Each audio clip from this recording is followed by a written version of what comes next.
I knew something was wrong the moment I saw Mrs. Chen's blood work on my desk, but I never imagined it would be the reason I'd lose everything. Your services are no longer required. The new director's words hit me like a sledgehammer as I sat in his pristine office, staring at the termination papers he'd slid across his mahogany desk. 22 years of my life reduced to a budget cut. 22 years of 12-hour shifts, of holding dying patients' hands, of being the one person nurses called when nobody else knew what to do. "Healthcare is evolving, Robert," he continued, not even bothering to look up from his tablet. His expensive suit probably cost more than I made in a month. "We need efficiency, not sentimentality." The way he said that word made my skin crawl, like caring about patients was some kind of disease.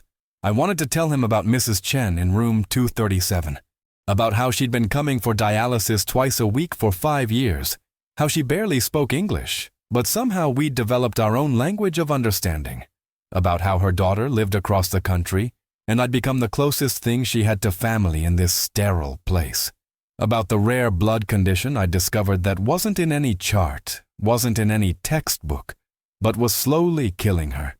Instead, I signed the papers in silence. My hand was surprisingly steady despite the rage burning in my chest.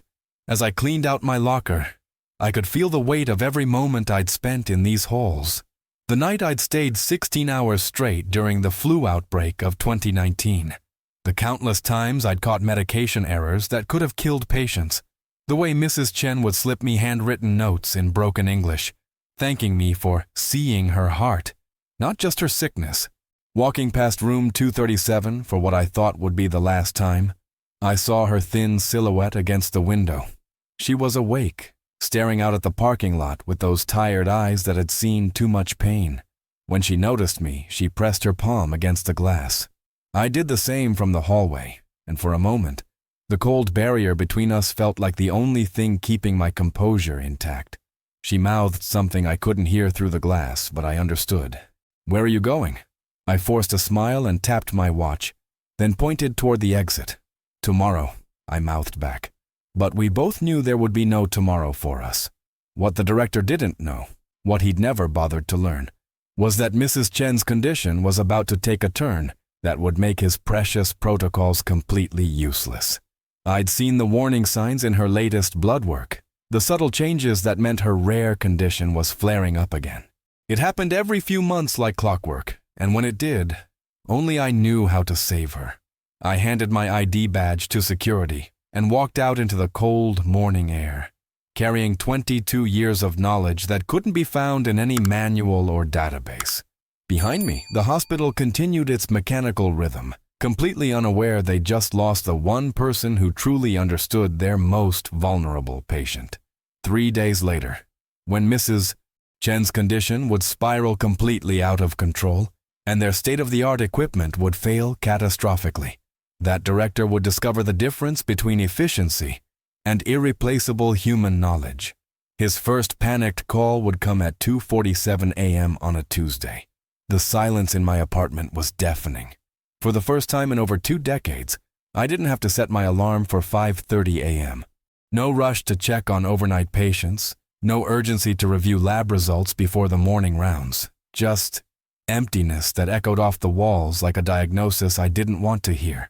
I sat at my kitchen table, staring at the newspaper I couldn't focus on, when my phone buzzed with a text from Sarah, one of the younger nurses I'd mentored. "Robert, something's not right with Mrs. Chen. Her numbers are all over the place, and Dr. Martinez doesn't understand why the new protocols aren't working. She keeps asking for you?" The words blurred on my screen as my hands began to shake. It was happening exactly as I'd feared. I remembered the first time I'd noticed Mrs. Chen's unusual condition. It was 3 years ago during what should have been a routine dialysis session. Her blood pressure had spiked unexpectedly, but not in the typical pattern we usually saw. The attending physician wanted to increase her standard medication, but something in her eyes, a particular kind of exhaustion I'd learned to recognize after 2 decades of watching people fight for their lives, told me this was different. She'd gripped my hand that day, her fingers cold and trembling. "Nurse Robert," she'd whispered in her broken English. "Something wrong inside." Not like before. Most people would have dismissed it as patient anxiety. I'd learned to listen to what patients couldn't articulate. I'd spent weeks researching, cross-referencing her symptoms with obscure medical journals, even reaching out to specialists in other countries. Late nights at my computer, chasing leads that seemed impossible. What I discovered was a rare genetic variant that affected how her body processed certain medications.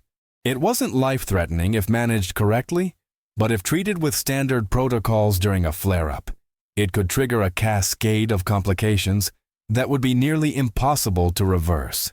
The hospital's new computer system didn't account for such anomalies. To them, Mrs. Chen was just patient ID /47291 with standard kidney disease. They never saw her quietly praying in Mandarin before each treatment. Never noticed how she'd saved the strawberry jello from her lunch tray because it reminded her of her granddaughter back in China. My phone rang, jolting me from my thoughts. It was Dr. Martinez. "Robert, I know you're not supposed to be involved anymore, but..." His voice was strained, uncertain. "Mrs. Chen is deteriorating rapidly. Her response to treatment is completely atypical. The director says we should follow the new standardized protocols. But honestly, I've never seen anything like this before. She's been asking for you, by name." I closed my eyes, feeling the weight of responsibility settling on my shoulders like a familiar coat. "What are her current vitals?" As he rattled off the numbers, each one confirmed my worst fears. The flare-up had begun, and they were treating it exactly wrong. Every medication they were giving her was pushing her closer to the edge. I could practically see the confusion in her eyes, wondering why the treatments that used to help were now making her feel worse. "Dr. Martinez," I said carefully, my voice steady despite the storm in my chest. "You need to stop the current treatment immediately." "I can't do that without the director's approval, and he's adamant about following the new guidelines. He says your methods were outdated." Outdated. There it was again, that word that had cost me everything. As if caring enough to notice the details that computers missed was somehow a flaw in my character. I could picture Mrs. Chen lying in that hospital bed, confused and frightened, wondering why the one person who truly understood her condition wasn't there to help. The image made my chest tighten with a mixture of rage and helplessness that tasted like copper in my mouth. "Listen to me very carefully," I told Dr. Martinez, my voice dropping to the tone I'd used in countless emergencies. "If you continue with those protocols, she won't make it through the night." The line went quiet for a long moment. Then, in a voice barely above a whisper, he said, "What should I do?" But before I could answer, I heard a voice in the background, the director's voice, sharp and authoritative. "Dr. Martinez, I need you to focus on the protocols we discussed. That's an order." Dr. Martinez quickly hung up. I sat there holding the dead phone, knowing that somewhere across town, Mrs. Chen was fighting for her life while the very people supposed to save her were unknowingly pushing her toward death. And the man who'd fired me for being sentimental had no idea that his precious efficiency was about to cost him everything. The real irony? In less than 12 hours, he'd be the one calling me, begging for that same sentimentality to save not just Mrs. Chen's life, but his entire career. I didn't sleep that night. Every time I closed my eyes, I saw Mrs. Chen's face pressed against the glass, confusion and fear etched in every line. By 3 a.m., I was pacing my living room, checking my phone every few minutes for updates that never came. The next morning brought a text from Sarah that made my blood run cold. Mrs. Chen coded twice overnight. She's stable now, but barely. The director called in specialists from downtown. They're all scratching their heads. Specialists. As if throwing more degrees at the problem would somehow solve what 22 years of daily observation had taught me. I could have told them exactly what was happening. Her body was rejecting the standard medications like a mismatched organ transplant, each dose pushing her further into a spiral that would end in complete system failure. But I wasn't there. I was sitting in my kitchen, officially irrelevant. My phone buzzed again. "Dr. Martinez," texting instead of calling this time. "Robert, I need to ask you something, but I can't do it officially. If you had to guess, what would you say is happening to her?" I stared at the message for a long time before typing back, "How long has she been on the new medication protocol?" 18 hours. And when did the coding episode start? About 16 hours ago. The timeline was perfect, tragically perfect. I typed and deleted several responses before settling on, the medications are fighting each other in her system. Her genetic variant makes her process them differently. It's like giving someone with a peanut allergy a protein bar. The body sees it as poison. 3 dots appeared, then disappeared, then appeared again. Finally, can you fix it? Such a simple question with such a complicated answer. Could I fix it? Medically, yes. Professionally, legally, ethically, given my current status. That was another matter entirely. Not from here, I replied. An hour later, my phone rang. Unknown number, but I recognized the area code. The hospital's administrative wing. Mr. Patterson, this is Director Williams. His voice was different now, missing the cold authority from 3 days ago. I understand you've been in contact with some of our staff regarding Mrs. Chen's case. Dr. Martinez reached out to me, I said carefully. I didn't initiate contact. Yes, well, he cleared his throat. Her condition has become quite challenging. Our specialists are recommending we transfer her to a research facility in the city. They believe her case might be too complex for our current protocols. Transfer her. Ship her off to become someone else's problem rather than admit their system was flawed. I felt something crack inside my chest. Not quite anger, not quite heartbreak, but something in between. Mr. Williams, I said, my voice steadier than I felt. Mrs. Chen is 83 years old. She doesn't speak enough English to advocate for herself in a new facility. She has no family nearby. A transfer right now in her condition would be traumatic at best. I understand your attachment to the patient, but we have to consider what's best for everyone involved. Attachment. As if caring about an elderly woman's well-being was some kind of character flaw. What's best for Mrs. Chen, I said, choosing my words like surgical instruments, is treating her condition properly, which means acknowledging that your standardized protocols don't account for her specific genetic variant. Silence on the other end. Then, how do you know about a genetic variant? It's not in her files. Because I discovered it 3 years ago through careful observation and research. It's not in her files because the previous administration trusted experienced nurses to maintain detailed patient histories that went beyond what computers could track. More silence. I could practically hear him calculating, weighing his options. Pride versus pragmatism. Efficiency versus effectiveness. Mr. Patterson, he said finally, hypothetically speaking, if someone were to consult with you about Mrs. Chen's care, what would you recommend? Hypothetically. The word hung between us like a lifeline neither of us wanted to acknowledge we needed. Hypothetically, I said, I'd recommend stopping her current medications immediately and switching to a very specific combination that accounts for her genetic variant. But that's not something I can advise officially, since I'm no longer employed by your hospital. Another pause. I see. Mr. Williams, I added, my voice softening slightly. Mrs. Chen is a good woman who deserves better than becoming a casualty of administrative efficiency. If you truly want what's best for everyone involved, you might want to consider that some knowledge can't be digitized. He hung up without saying goodbye. I sat there holding the phone, knowing I'd just drawn a line in the sand. In a few hours, he'd have to choose between his pride and Mrs. Chen's life. And when he made that choice, everything would change. The question was, would he choose soon enough? He didn't. At 2:47 a.m., my phone shattered the silence with its shrill ring. I was already awake, staring at the ceiling, when Director Williams' name appeared on my screen. No more unknown numbers. No more pretending this was anything other than what it was. A desperate man calling the one person who could save him. Mr. Patterson. His voice was barely above a whisper, stripped of all the corporate authority I'd heard just days before. Mrs. Chen is... We've lost her twice in the past hour. The team has managed to revive her both times, but I closed my eyes. But her body isn't responding to resuscitation the way it should. How did you... Yes, exactly.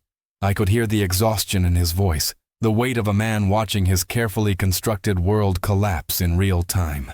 The specialists left. They said they'd never seen anything like it. Mr. Patterson, if there's anything you can tell us, Where are you calling from? I asked. The hospital. I've been here all night. Room 237? A pause. How did you know? Because that's where you should be if you want to save her life. I got dressed in the dark, my hands moving with the muscle memory of 22 years of emergency calls. But this time was different. This time I was choosing to come back. The hospital parking lot was nearly empty at 3 a.m., my footsteps echoing across the asphalt like a ghost returning to haunt familiar halls. Director Williams met me at the staff entrance, his expensive suit wrinkled, his hair disheveled. He looked like he'd aged a decade in 3 days. "Thank you for coming," he said, and for the first time since I'd met him, there was genuine humility in his voice. I didn't respond. Words seemed irrelevant now. Room 237 was chaos controlled by desperate professionalism. Monitors beeped erratically, nurses moved with practiced urgency, and in the center of it all lay Mrs. Chen, her small frame dwarfed by the machinery keeping her alive. Her skin had taken on a grayish pallor that I recognized, the color of a body slowly shutting down. Dr. Martinez looked up when I entered, relief flooding his face. "Robert, thank God. We've tried everything. Her electrolytes are completely unstable, her blood pressure is all over the place, and she's not responding to any of the cardiac medications." I approached her bedside slowly. Her eyes were closed, but her breathing was labored, each breath a visible struggle. I placed my hand gently on her forehead, something the protocols would never recommend, but something that had always told me more about a patient's condition than any machine could. "How long since you stopped the new medications?" I asked. 4 hours ago, Dr. Martinez replied. "And started her on standard cardiac support?" 3 hours ago. I nodded, the pieces falling into place like a puzzle I'd been working on for years. Her body is trying to process 3 different medication interactions while fighting a genetic variant that makes her metabolize everything backwards. The cardiac support you're giving her is actually making things worse." Director Williams stepped forward. "What do you need?" I looked at him, really looked at him, and saw something I hadn't expected. Fear, yes, but also genuine concern for Mrs. Chen. Maybe there was hope for him after all. "I need you to trust me completely. No questions, no second guessing. Mrs. Chen doesn't have time for corporate protocols right now." He nodded without hesitation.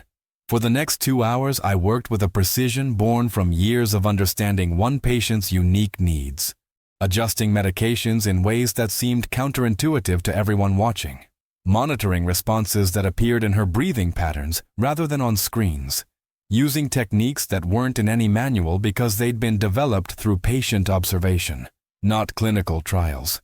At 5:23 a.m., Mrs. Chen's eyes fluttered open. Her breathing steadied.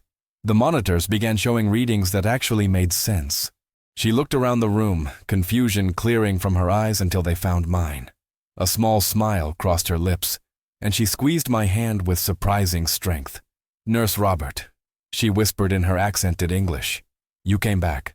"I never really left, Mrs. Chen," I replied, my voice thicker than I intended. Behind me, I heard Director Williams let out a breath he'd probably been holding for hours. Mrs. Chen was going to be okay. And somewhere in the controlled chaos of the past few hours, something else had been saved too. The understanding that healthcare isn't just about efficiency and protocols.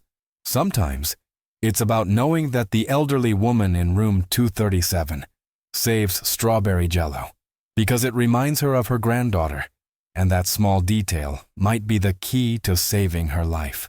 Director Williams approached my side as Mrs. Chen drifted into peaceful sleep. Real sleep, not the unconsciousness of a failing body. "Mr. Patterson," he said quietly, "I owe you an apology, and Mrs. Chen owes you her life." I looked at him, this man who'd reduced 22 years of my career to a budget line item, and felt something unexpected. Not satisfaction, not vindication, but simple exhaustion. "Director Williams," I said, "what Mrs. Chen and I both need is for you to understand that some things can't be streamlined. Some knowledge takes decades to acquire, and some patients need more than efficient care. They need someone who sees them as more than a medical condition." He nodded, and for the first time since I'd met him, I believed he actually understood. 3 weeks later, I was back in room 237, but this time as a visitor, not a patient's lifeline in crisis. Mrs. Chen was sitting up in her chair by the window, working on a crossword puzzle in English, something she'd never attempted before her near-death experience. She looked up when I entered, her eyes bright with the kind of vitality that comes from surviving something you weren't supposed to survive. "Nurse Robert," she said, her pronunciation clearer than I'd ever heard it. "You bring me strawberry jello?" I laughed, pulling a small container from my jacket pocket. "Always," as she opened it with the careful precision of someone who'd learned not to take simple pleasures for granted. I reflected on how much had changed since that terrible night. Director Williams had offered me my job back, of course. Full reinstatement, back pay, even a promotion to head of patient care coordination, a newly created position designed specifically around the kind of long-term patient relationships I'd spent my career building. But more than that, he'd implemented what he called the Patterson Protocol, a system that required all patient files to include detailed observational notes from long-term care staff, notes that couldn't be overridden by standardized algorithms. It wasn't perfect, but it was a start. "You know," Mrs. Chen said, interrupting my thoughts, "my daughter called yesterday, first time in 6 months. "That's wonderful," I replied, though I wondered what had prompted the call. "I told her about you, about how you saved my life." She paused, carefully choosing her words. She said she wants to move back here, to be closer to me. I felt something warm spread through my chest. Not pride exactly, but something deeper. The understanding that sometimes the most important victories aren't the ones that make headlines, but the ones that quietly change individual lives. "Mrs. Chen," I said, "you know I didn't save your life alone. Dr. Martinez, the nurses, Director Williams, we all worked together." She shook her head with the gentle stubbornness I'd come to recognize. "No, Nurse Robert. They fixed my body, yes. But you saw my heart. You remembered my granddaughter, my strawberry jello, my prayer time. You saw me as person, not just sick body." Her words hung in the air like a benediction, and I realized she was right. The medical intervention had saved her life. But the human connection, the sentimentality Director Williams had once dismissed, had saved something more important. It had saved her dignity, her sense of being seen and valued as more than a collection of symptoms. As I prepared to leave, Mrs. Chen reached into her bedside table and pulled out a small wrapped package. "For you," she said, "from my granddaughter in China." I tell her about kind nurse who remember her grandmother's favorite food. Inside was a delicate jade pendant, carved in the shape of a heart. The accompanying note, written in careful English, read, "Thank you for seeing my grandmother's heart. She talks about you every time we video call.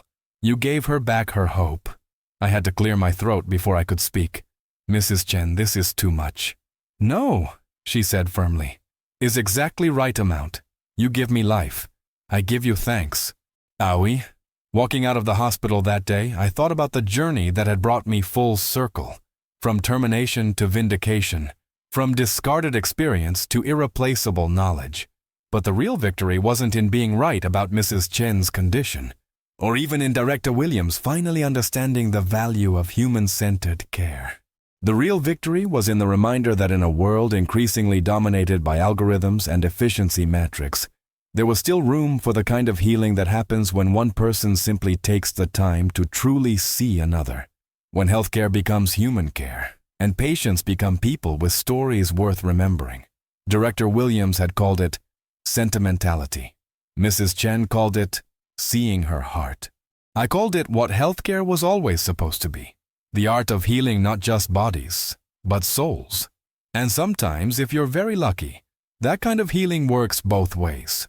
If this story touched your heart the way Mrs. Chen touched mine, I'd be honored if you'd take a moment to like this video, subscribe to our channel, and share it with someone who might need a reminder that being truly seen is one of life's greatest gifts. Thank you for letting me share this piece of my journey with you.